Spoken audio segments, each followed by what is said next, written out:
Hello everybody, this is Top MTG here today with another Magic the Gathering video. In today's video, I'm going to be going over all of the new cards from Jumpstart. So, over the last 3 days, they have been spoiling Jumpstart in a kind of confusing and, it's been like, there's been deck lists here, some have been spoiled by people, some are just updated on their website. Either way, it was a mess, and so there were a couple cards that maybe slipped under the radar, and while reprints are really cool, we're not really, it's very hard for me to say, here are important reprints. But you know what is easy? What are the new cards? And I'm not saying that I'm trying to be lazy or anything, it's just each person values different things. Now, I will be doing a video soon where I talk about the top 10 most expensive Jumpstart cards, and that will kind of give you a hint at what are the best reprints. But in this video, I'm going to be talking about all of the new cards and talking about how they impact new formats like Historic and Commander. So, why don't we jump into them? So, yeah, a couple of these I did miss in my 3 days of spoilers because they were spoiled weirdly, but why don't we jump right into this? Starting off, we have Blessed Sanctuary. This is a 5-cost white enchantment. It says prevent all non-combat damage that would be dealt to you and creatures you control. Whenever a non-token creature enters the battlefield under your control, create a 2/2 white unicorn creature token. Honestly, this isn't an awful enchantment. I mean, in Historic, I don't really know if this is going to see play at 5, it's kind of expensive, but in something like Commander, that prevent all non-combat damage is an upside, but generally what you're actually looking at here is that bottom part, is whenever you're casting something, you're also getting a 2/2, and if you think about playing a 5/5 for 5, which is not great, but let's say a 6/6 for 5, you just need to cast 3 creatures, and you've gotten a 6/6 worth of power from this 5 mana, and on top of that it'll just keep happening. Also, this does say whenever a non-token creature enters the battlefield, not whenever it was cast or when it enters the battlefield if it was cast. So if you can find a way to blink something, you can get a ton of tokens. So I could actually see this going into like an Azorius Blink deck, within his commander. And, you get that bonus of every time you're blinking something, you're getting a 2/2. So I actually really like this card.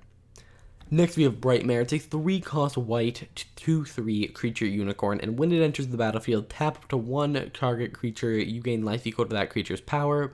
Similarly, I could see this going in a Blink deck. It has an ETB.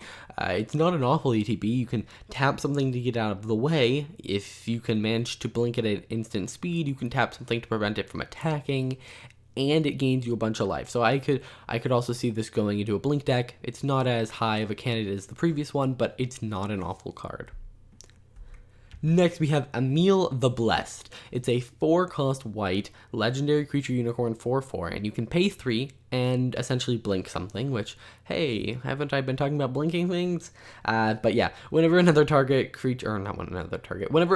creature enters the battlefield under your control, you may pay a green or a white. If you do, put a +1/+1 counter on it. If it's a unicorn, put 2 +1/+1 counters on it. So this could go at the helm of a Selesnya Blink deck, which is kind of strange. Most Blink decks end up being in Azorius colors within Commander, and this is really powerful in those because you can just pay 3 to blink something, on someone else's turn, on your turn. If you have a Meteor Golem on the battlefield, this turns into pay 3, destroy target non-land permanent, and it just has a lot of potential as both the commander and, it would have to be within couldn't go in a Azorius Blink, it would have to go in a blue, green, white Blink deck, so banned. So, other than the fact that it has green in there, which kind of hurts it from going in Azorius Blink, I think it's pretty good. Alright, Release the Dogs. This is really simple. It's a 4-cost white sorcery. It says create 4 1/1 white dog creature tokens. Pretty decent if you're in a dog deck, but other than that, I'd rather just play something else. This card's just kind of meh in both Historic and and Commander, unless maybe you find a way to loop it, but I feel like there are better spells to loop, so yeah, not a huge fan. Next, we have Steel Plume Marshal. It's a 5-cost white 3/3 creature bird soldier with flying, and whenever it attacks, other attacking creatures you control with flying get +2/+2 until end of turn. Alright, so if you're playing Commander, which I'm going to start with, you are definitely throwing this in a, Flying Matters deck. It is very potent. But if you're playing Historic, I think this could be a good contender as the top end of a Azorius Flyers deck.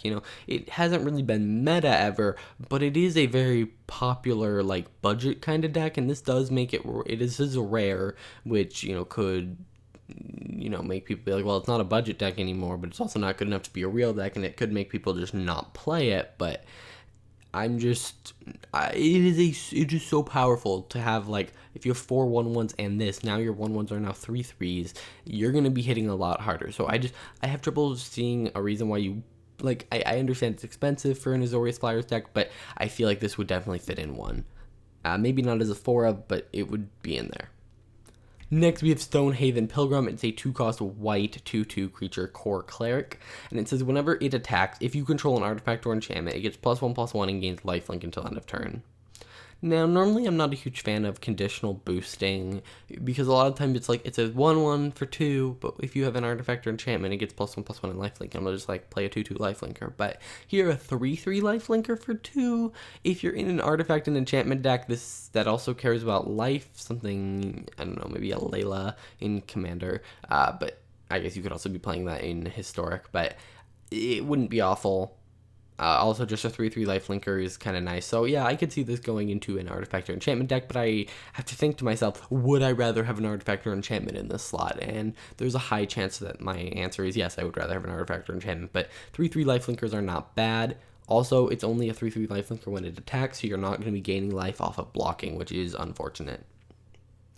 Next, we have Supply Runners. It's a 5-cost white 2/2 creature dog, and when it enters the battlefield, put +1/+1 counter on each creature you control. So, if you don't care about the fact that there's a dog, someone showed off a card that on Twitter I saw that was this card, but just better. It was higher statted.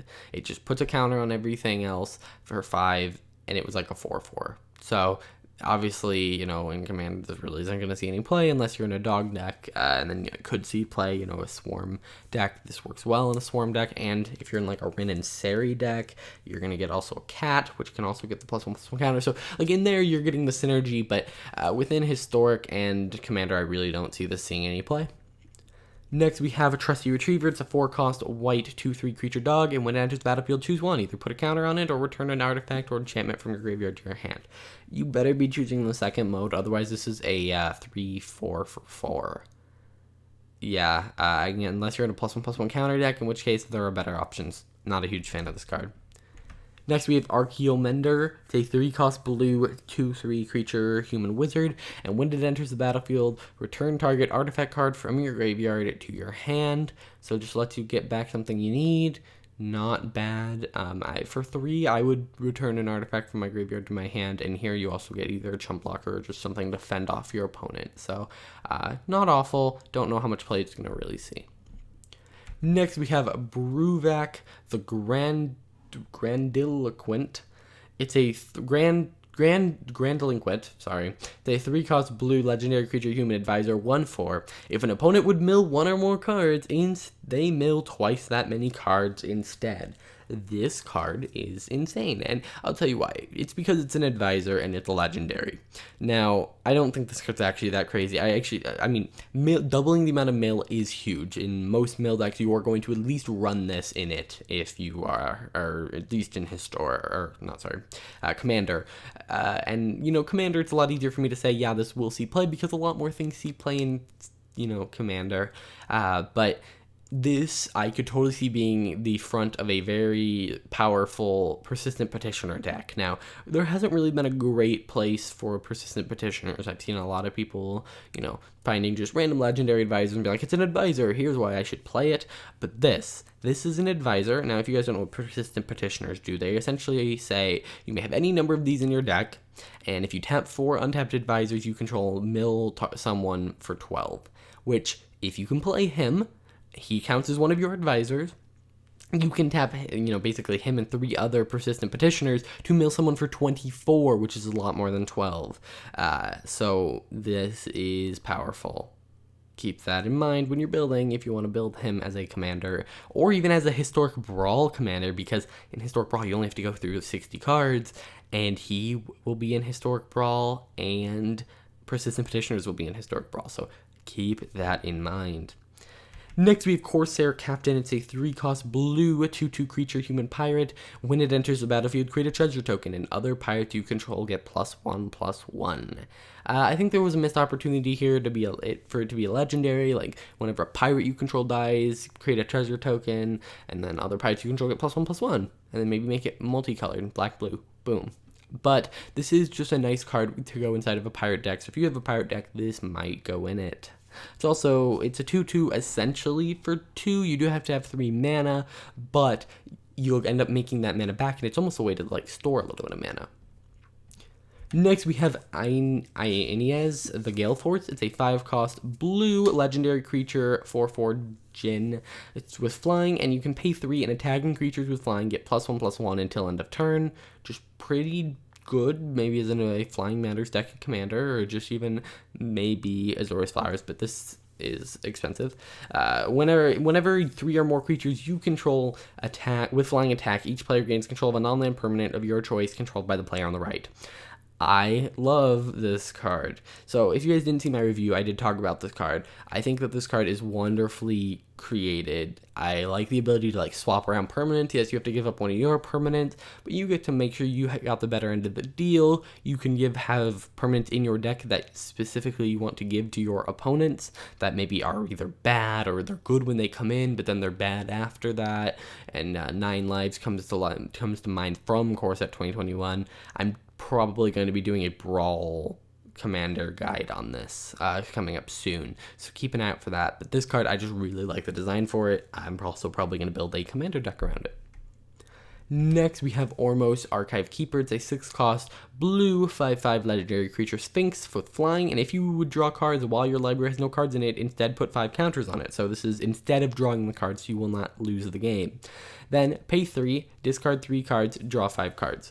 So 3 cards with different names, by the way. Basically what you're going to do here is you are going to, if you have no cards in your library, which is probably the end goal for this deck, maybe, who knows, you're going to pay 3, discard 3 cards to put 25 counters on it. And you can do this at instant speed. You can wait to make sure it's not blocked, and then right before it's about to deal damage, boom, 25 counters hit for 30, you probably just won the game. Other than that, it's not that crazy. That top ability really doesn't do anything for most of the game, and paying 3 and discarding 3 cards with different names to draw 5 is just kind of meh. Next, we have Scholar of the Lost Trove. It's a 7-cost blue 5/5 creature Sphinx with flying, and whenever it enters the battlefield, you may cast target instant, sorcery, or artifact card from your graveyard without paying its mana cost. If an instant or sorcery spell cast this way would be put into your graveyard this turn, exile it instead. Not awful, but at this point, you're already paying 7, so why didn't you just cast the spell or return it to your hand and cast it? Not a huge fan of this card. Next, we have Kels Fight Fixer. It's a 4-cost black legendary creature, Arza Warlock 4/3 with Menace. And whenever you sacrifice a creature, you may pay a blue or black if you do draw cards. So not bad in a historic Rakdos sacrifice-y kind of deck. It lets you, get cards for your creatures, although there are better ways to do that already. And you can pay 1 to sacrifice it, and it gains indestructible until end of turn, so you can kind of give it protection to make sure it doesn't die, which is kind of nice right now. In a historic and standard obviously it's not going into standard, but I'm just saying there's lots of board wipes in historic, so yeah, this isn't awful. Next, we have Nocturnal Feeder. It's a 3-cost creature, Vampire Rogue, 2/1 with flying, and when it dies, each opponent loses 2 life and you gain 2 life. This is a very generic and boring card, and it's just generic and boring. Next, we have Tiny Bones Trinket Thief. This is a 2-cost black 1/2 legendary creature, Skeleton Rogue. And at the beginning of each end step, if an opponent discarded a card this turn, you draw a card and lose a life. So at each end step. So if you can find a way to make someone discard on their turn as well, you'll draw a card on their end step as well. And then you can pay 6, and each opponent with no cards in hand loses 10 life. I love this card. This is probably my favorite commander that is part of Jumpstart, and that's because it works so well. First off, it's low CMC, And it itself, I mean, it is scary once everyone has no cards in hand, but if people have no cards in hand, you're not worried about them removing it. So it's kind of this weird balance of, people aren't worried about it because, oh, I have cards in hand, but as soon as they're out of cards, they can't do anything about it, which is kind of cool. But also, I like just how the card works. It's gonna make, if you have effects that make everyone discard, well, then you're gonna end up drawing that card back. You might run a lot of cards that are like, there's a land that lets you pay one and tap in a commander, or maybe not pay one tap. I think you just tap, and each opponent, I know you do pay one, sorry. Each opponent draws a card, and then you discard a card. Those effects become a lot more powerful. Then people maybe don't see it so much as, oh, I'm discarding cards. So that's one way to build it. One way to build it is, I'm going to strip everyone of resources and then ping them for 10, at a time. So this deck is just really fun. Next, we have Witch of the Moors. It's a 5-cost black 4/4 creature human warlock with Death Touch, and at the beginning of your end step, if you regained life this turn, each opponent sacrifices a creature, and you return up to one creature card from your graveyard to your hand. So, just a nice little inclusion in a more mid-rangey like life gain deck that lets you return things that maybe you lost. And makes opponents sacrifice creatures. I'd rather just run Luris, who costs 3, but this isn't bad. It also has Death Touch. As a 4/4, it's kind of weird to have Death Touch, but I'd rather have it have Lifelink, but that would be a little too powerful with her ability. Its ability, I don't know. And yeah, I'm just not huge. Like, it's good. It's good. I'm just not the best card, I feel like, that they've added. Next, we have Chained Brute. It's a 2-cost red 4/3 creature devil, and it doesn't untap during your untap step. That's because it's a 4/3 for 2. And then you can pay 1 and sacrifice another creature and untap it. Activate this ability only during your turn. I don't really like this card. I mean, sure, there are probably some weird little combos you can do that let you, I don't know, infinitely untap him, which does something, make him be able to tap to deal damage, and you can maybe, if you can get Persist working, you can make an infinite creature, sacrifice it for at least 1 mana, you can infinitely untap it, but this is just so convoluted, and I guess, okay, just look at it as a 4/3 for 2, that's cool for like turn 2 and turn 3, but then turn 4, it becomes obsolete, and now you're having to sack creatures for this underpowered creature, so I just don't like this card. Next, we have Immolating Gyre. It's a 6-cost red sorcery, and says it deals X damage to each creature and planeswalker you don't control, so it's asymmetrical, where X is the number of instant and sorcery cards in your graveyard. This goes really well in like a Mizzix deck, which wants you to cast a bunch of spells and it's going to make it really easy to cast things. And this will basically wipe your opponent's board. In Historic, I could see this being played in maybe a Drake's deck, maybe as a 1 or 2 of, as a little asymmetrical board wipe. But at 7, you could play an Ultimatum if you're in those colors, which is a lot harder to cast, but doesn't require you to have instant sorceries and also kills enchantments and artifacts. So it's a little bit of a delicate balance, but just I like the card. Next, we have Lightning Phoenix. It's a 3-cost 2/2 creature phoenix with flying and haste, and it can't block. And then at the beginning of your end step, if an opponent was dealt 3 or more damage this turn, you may pay red. If you do, return it from your graveyard to the battlefield. So, you don't even need to be able to cast things. You just need to be able to deal damage, which, if you have more Lightning Phoenixes, if you have at least 3 Lightning Phoenixes, you can kind of get in this loop of, just 2 of them hit, boom, that's enough for another one to come back. You do have to pay 1 red, which kind of sucks, but I think it's a balanced card. I don't know how much play it's really going to see. Next, we have the Lightning Visionary. It's a 2-cost creature Minotaur Shaman 2/1 with prowess, and that's it. I guess if you have a Minotaur deck, maybe this is a new thing for it. Maybe if there's a prowess deck, this is a new thing for it, but just this is really weird. I don't know why this had to be a new card. Next, we have Living Lightning. It's a 4-cost creature elemental shaman 3/2, and when it dies, return target instant or sorcery card from your graveyard to your hand. So, more recursion. If you can recur this, you get something interesting, but things that say when they ETB do this, I prefer much more, but those are generally in blue, so, this is something interesting, but just not great. Next, we have Muxus, Goblin Grandee. It's a 6-cost legendary creature Goblin Noble 4/4, and when it enters the battlefield, reveal the top 6 cards of your library, put all Goblin creatures with converted mana cost 5 or less from among them onto the battlefield, and the rest on the bottom of your library in a random order. So, again, you want to be able to find a way to flicker this. And whenever it attacks, it gets +1/+1 until end of turn for each other Goblin you control. So, Wow. This is just really good. Whether it's the commander of a goblin deck or just in a goblin deck, it is a bit expensive, but generally you're going to probably hit, you're revealing the top 6, you're probably going to hit at least 3 goblins with it. And as long as those goblins are 1/1s, and that's all they are, you're getting enough power for like the cost, and then it'll boost him. This is just really good.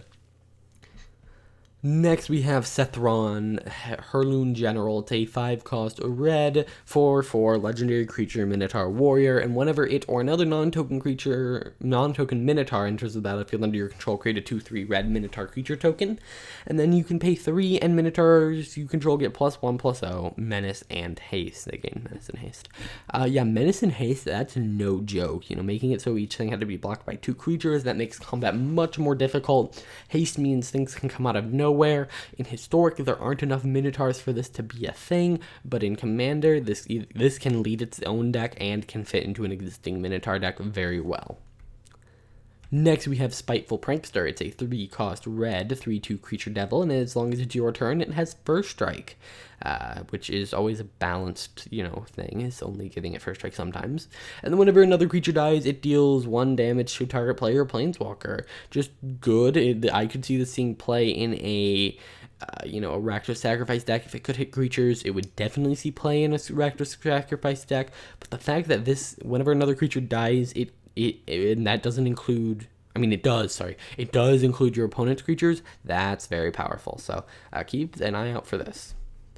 Next, we have the Zoroth Chaos Rider. It's a 3-cost red 2/3 legendary creature devil, and whenever an opponent draws their first card each turn, if it's not their turn, you create a 1/1 with when this creature dies, it deals 1 damage to any target, so punishing your opponent for repeated card draw.